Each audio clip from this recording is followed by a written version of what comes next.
It's you versus the system. तुम्हारी system से लड़ाई no, it's you with the system. भाई कैसी बेवकूफी की बात लिख रहे हो आप सोशल मीडिया पे अपने। इट्स यू वर्सेस, कर ही दिया you versus system. It's a system that is compromised, it's you versus the system. तो पेपर लीक क्यों हो गया? बहुत बड़ी खबर आ रही है नीट एग्जाम को लेकर, और 2026 नीट एग्जाम का पेपर कैंसिल हो चुका है और गवर्नमेंट के ऊपर बहुत सारे क्वेश्चन स्टार्ट होने लगे हैं। तो आप मेरे साथ अंत तक इस वीडियो में बने रहे। मैं आपको सब बताऊंगा कि नीट का पेपर के पीछे क्या हुआ और क्यों कैंसिल सरकार ने क्या कदम उठाए कि नहीं उठाए। तो अगर आपको पता नहीं होगा तो स्टार्ट करते हैं वीडियो। और स्वागत है आपका मिस्टर गोलबाबा चैनल पे, और चैनल को लाइक एंड सब्सक्राइब कीजिएगा। हाँ, तो सवाल उठता है यहाँ पे कि एक पेपर ठीक से नहीं करवा सकती है ये गवर्नमेंट। हम बात कर रहे हैं नीट एग्ज़ाम 2026 की। तो इसमें क्या देखने को आया है, तो ये 2026 का एग्ज़ाम होने वाला था, तो 10 से 11 मई के बीच में पेपर लीक होने की वजह से इस एग्ज़ाम को कैंसिल कर दिया गया है।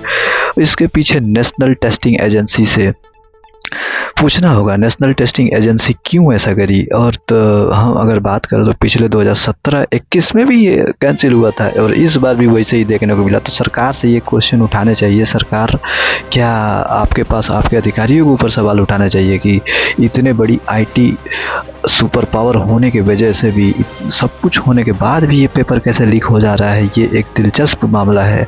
इस पे बहुत सारी कटाक्ष और कितने स्टूडेंट्स के भविष्य अंधकार में चले गए हैं। वही अगर हम बता दें सरकार की, तो देखिए सरकार अभी हाल ही में इलेक्शन हुआ था, 5 स्टेट में इलेक्शन हुआ, तो उसका रिजल्ट तो आसानी से आ गया। उसमें कोई न लीकेज न कोई धांधली कुछ नहीं हुआ। लेकिन जब यही जॉब इसकी बात आती है तो इसमें ही क्यों होता है ऐसा। और इस बार फिर वही देखने को मिला, फिर से सरकार की तरफ से ये धांधली हो चुकी है और इस बार फिर से बच्चों के भविष्य के ऊपर सवाल उठने लगे हैं। और जितने भी बच्चे 22 लाख माना जा रहा है कि 22 लाख के करीब बच्चों ने नीट के पेपर भरे थे, लेकिन नीट का पेपर अब कैंसिल हो चुका है। कितने मेहनत से उन्होंने एग्ज़ाम की प्रिपरेशन करी थी और कितने बच्चे को ये लगा भी होगा कि इस बार उनका सिलेक्शन हो जाएगा। हमेशा लीक क्यों हो जाता है। उन्होंने ऐसे बड़े बड़े स्टेटमेंट दिए। तो खान सर से लेके अलख पांडे सर फिजिक्स वाला, वहाँ तक सारे टीचर्स ने कटाक्ष। नीट पेपर हुआ है, ये लाखों बच्चों के जीवन के साथ खिलवाड़ है, उनका कॉन्फिडेंस तोड़ा जा रहा है। और सबसे दुर्भाग्य बात क्या है, बात पता है, 2 साल पहले 2024 में भी सेम घटनाएं हुई थी। सीबीआई इंक्वायरी हुई, कुछ नतीजा नहीं निकला, जिसका ये मनोबल बढ़ गया। फिर इस बार किया उन्होंने। लाखों बच्चों का भविष्य खराब होता है इससे, और कॉन्फिडेंस खराब हुआ अलग। और आपको सबसे अद्भुत बात क्या लगेगी, इसकी जानकारी किसी एजेंसी ने नहीं दिया, बल्कि इसकी जानकारी सबसे पहले बच्चों ने सरकार के पास पहुंचाई कि हमारा पेपर लीक हो गया। प्रोब निकलेगा, कुछ बड़ा मसला इसके अंदर से निकलने वाला है। तो इनके चाहते इस पे बात ना हो। चलो हमने बच्चों के हित में फैसला लिया है, अगला पेपर देखते हैं। कोई बात नहीं बेटा, तुम्हें 3 साल बर्बाद हुए, चलो एक बार फिर से चलो। जिन्होंने ये पेपर खरीदा उन अमीरों को सजा मिले। ये कौन अमीर लोग थे जो अपने बच्चों के लिए पेपर खरीद के लाए थे, जो गरीब बच्चों के साथ अन्याय कर रहे थे। करी थी और कितने बच्चे को ये लगा भी होगा कि इस बार उनका सिलेक्शन हो जाएगा। अब सोच के देखिए कि उनके साथ क्या बीत रहा होगा। और पेपर लीक हो गई है, अब यहाँ पे सरकार क्या बड़ा एक्शन लेगी, अब ये देखने वाली बातें होगी। ऐसा तो नहीं देश में पहली बार पेपर लीक हुआ है। ढीले कपड़े पहन के आओगे, पैजामा पहन के आओगे, जूता नहीं पहनोगे तुम, घड़ी नहीं पहनोगे तुम, जैकेट नहीं पहनोगे तुम, जेब नहीं होनी चाहिए बहुत सारी, प्लास्टिक की बोतल नहीं ले जा सकते, ट्रांसपेरेंट बोतल होनी चाहिए पानी की। तो सारी चेकिंग, सारी पुलिसिंग बच्चों पे कर रहे थे। और इनके सिस्टम के अंदर बैठ के जो पेपर लीक कर रहा था वो इनको पता नहीं चल रहा है। तो ये लीक नेशनल लेवल पे बहुत बड़ा लीक है और सिस्टम के अंदर के लोग, गवर्नमेंट की जो एजेंसी है उन्हें ये पता चलना चाहिए। तो हमने जो एजेंसी को दे रखा है ये पेपर लीक, ये एग्ज़ाम कराने के लिए, ये समझ भी नहीं आता इन्हें पेपर कराने के लिए दिया गया या लीक कराने के लिए। एनटीए को दिया गया, नेशनल टेस्टिंग एजेंसी, उसका नाम होना चाहिए नेवर ट्रस्टेबल एजेंसी।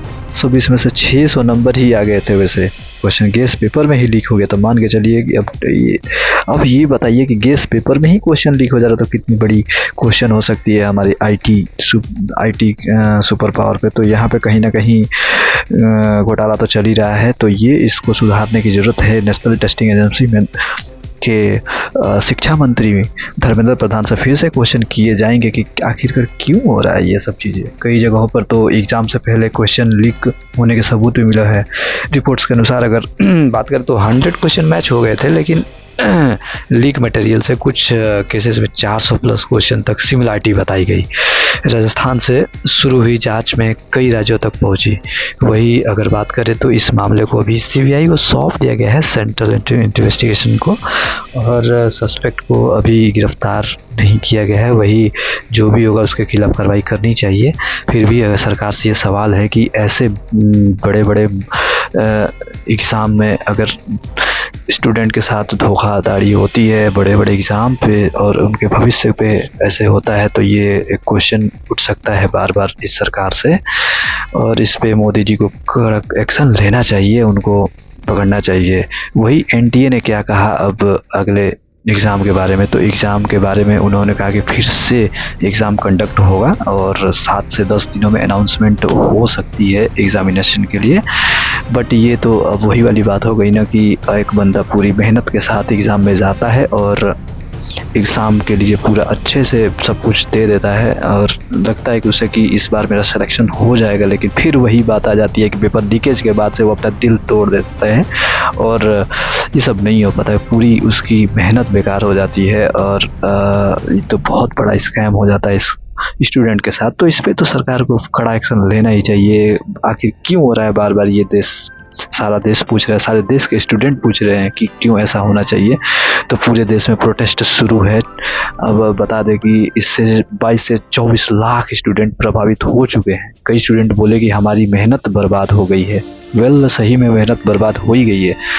तो इससे ये बहुत बड़ा कंट्रोवर्सी बन गई है। पहली बार की कंट्रोवर्सी ये नहीं है। अगर हम बात करें तो 2024 और 2025 में भी इशू आए थे और इस पे ये ऐसा हुआ था। तो इसमें सिस्टम को सुधारना होगा। एग्ज़ाम सिस्टम रिफॉर्म अभी तक पूरी तरह लागू नहीं हुआ है और इसको फिर से सुधारना होगा। तो सरकार से यही है उम्मीद कि ये इसमें सुधार लाए और स्टूडेंट्स के साथ ऐसा खिलवाड़ नहीं किया जा सके। और हाल ही में तो मैं आपको बता चुका हूँ, ऐसे ही अगर कुछ अपडेट आएगा तो मैं फिर से आपको अपडेट कराऊंगा। वैसे ही चैनल पे बने रहे मेरे साथ मिस्टर गोलू बाबा पे चैनल। अगर वीडियो अच्छा लगे तो चैनल को लाइक एंड सब्सक्राइब कर दें। धन्यवाद। और हम हर सारे मुद्दे को लेके आएंगे आपके बीच। धन्यवाद।